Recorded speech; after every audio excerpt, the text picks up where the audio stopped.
Tai kaip žinoti, yra sielos signalai, kurie tai parodo. Tai visų pirma, kaip ir sakiau, yra labai daug energijos, gyvenant savo gyvenimą autentišką, džiaugsmo, energijos, pilnatvės. Ir kai tu darai tai, kas yra tavo, tikrai tavo, iš širdies, tu jauti tos momentus, kai pašiurpsta oda, kai išbėga džiaugsmo ašaros, kaip sukyla energija, kai dingsta laikas, dingsta erdvė.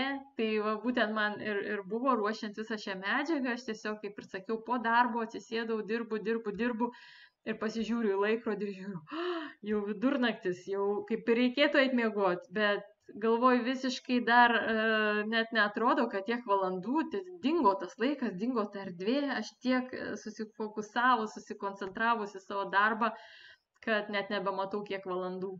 Tai vat, žinant, matant, jaučiant šituos signalus, kad nebesinori nei valgyti, nei miegoti, tiesiog sėdi, darai tą savo veiklą, darai darbą, kuris tau teikia džiaugsmo ir ta energija, tas aiškumas, ta gera nuotaika, ta visa vidinė būsena. Visa džiaugsminga, užtikrinta vidinė būsena rodo, kad gyvenu savo gyvenimą, kad esu įkvėptas ir galiu kurti tą visą atsirakinus kūrybinę energiją.